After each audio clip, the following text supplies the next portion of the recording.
My next guest turned her passion for baking into a business. Joining me in studio is Abby Bryan, owner of the Fairy Bakester. Hi. Hi, good Welcome. morning. Yes.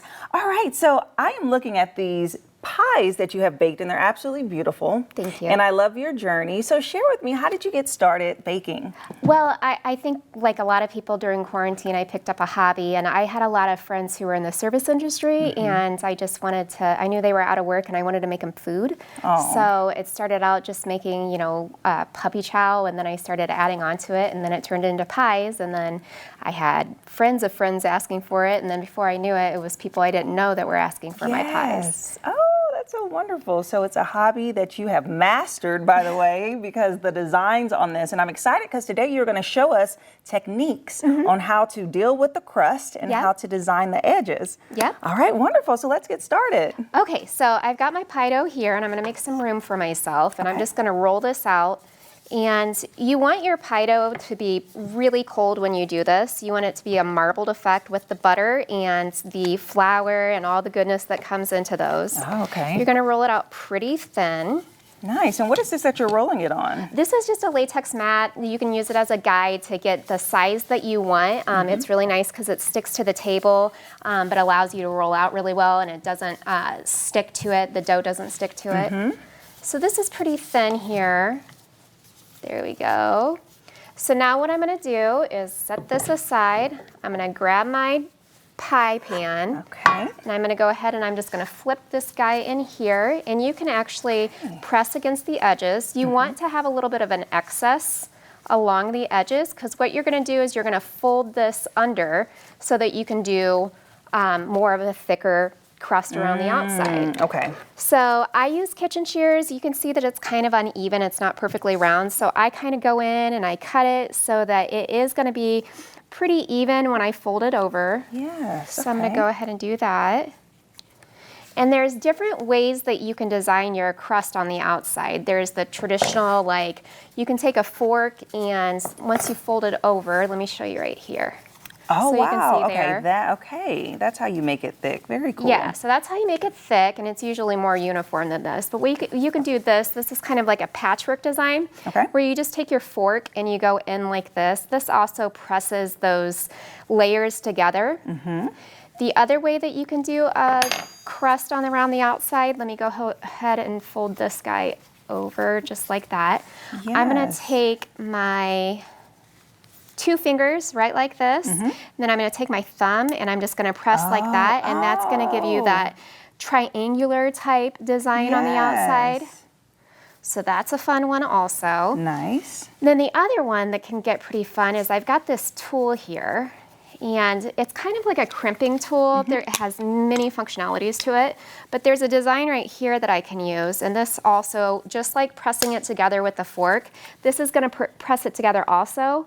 And it's going to do kind of like a, I don't know, like a starburst design, I think would be the best way to explain it. Yes. So there's several different ways that you can kind of make your outside crust really pretty and unique. You can do like more rustic, or you can do more traditional, or you can add a little bit more flair to it. Yes, and you mentioned that the crust has to stay cold. Very So is cold. it best to put it in the refrigerator or in the freezer? So when you mix your pie dough, what I do is I actually freeze my butter ahead of time. Okay.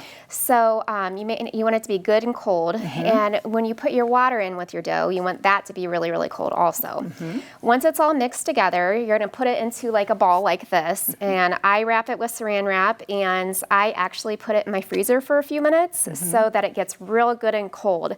And that gives the gluten in there time to rest, and the moisture rest in there, and everything working together, so that when it's time to roll it out, you're not going to get the stretchiness that's going to shrink up once you start baking it. All right, wonderful. And we'll be right back.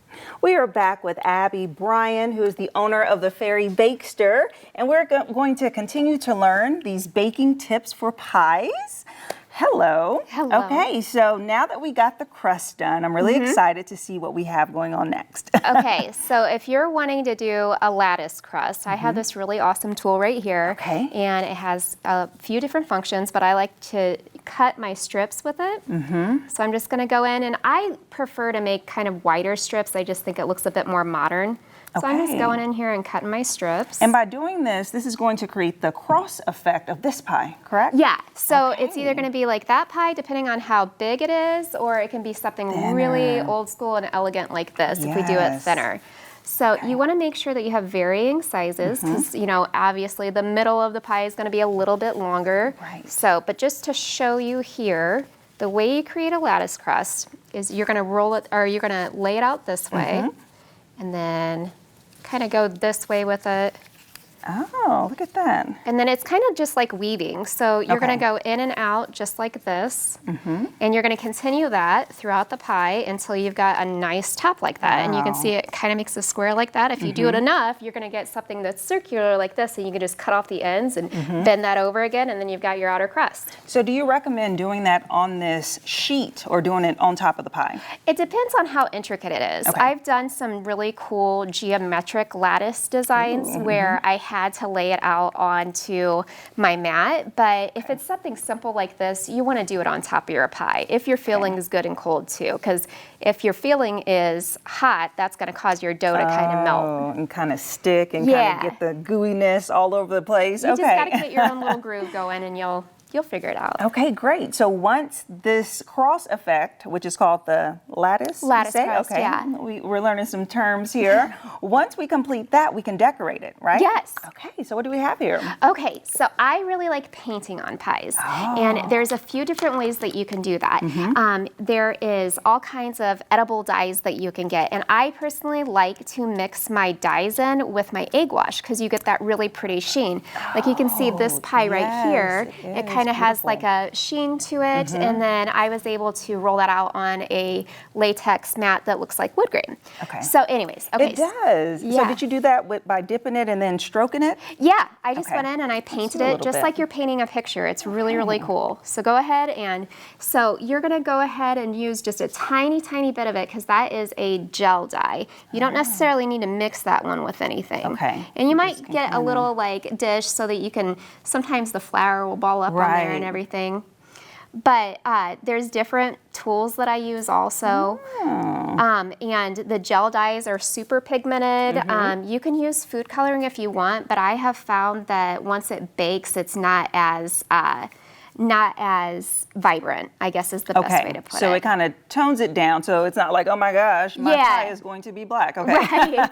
I mean, if you want to have a black pie, you can always mix in Yes. activated charcoal. I've done that for Halloween. So Oh, see, that's fun. Yeah. And look at that. So that blueberry pie that you made over here, it's so cool. And your design technique, did you use this type of gel? I did. I Okay. used the gel for some of the darker places here, and then I used a more liquidy type paint to make it a little bit more opaque so that you could see the crust underneath still.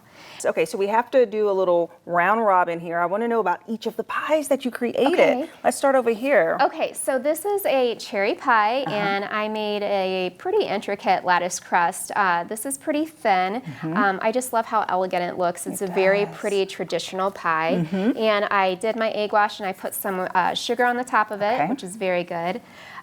This pie was inspired by Bob Ross. So I was watching Bob Ross one day, and I thought, man, I'd like to put some happy little trees on a pie. Yes. So I painted it up, and I even got my moon there, and I made my moon with a shot glass, actually. Nice. Get So, creative. Use all the tools in the kitchen. Yes. Yeah, and then my stars I just used from a piping bag. Okay. And then I got some glitter on there. Oh, and this little number Oh, here, the yeah. Christmas tree. This is what I Yes. used to create these trees. So I didn't quite go all the way down with this cookie cutter. I just did a little bit.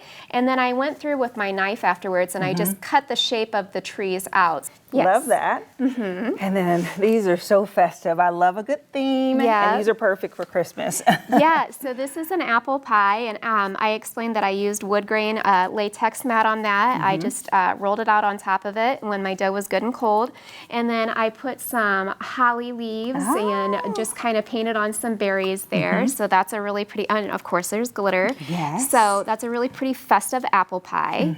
And this beauty is one of my favorites. favorites right now. So beautiful, This yes. is a cranberry with orange zest custard pie with a meringue, and then I rolled some cranberries in sugar, put those on top, and I used some mint leaves for some greenery, and then of course I put this on there on top, so it looks like it's got some fresh snow on it. All right, well that is wonderful. We appreciate you so much for coming in and sharing all about your pie tips and your pie business. And so if our viewers want to know more or find you to place an order, where should they go? You go to Instagram. I'm the Okay. Fairy Bakester on Instagram. Okay, wonderful. Thank you, Abby. Thank you. If you want more information from Abby about how you can order these pies or look at her technique, be sure to check her out on Instagram. We'll have that information listed below, and we'll be right back.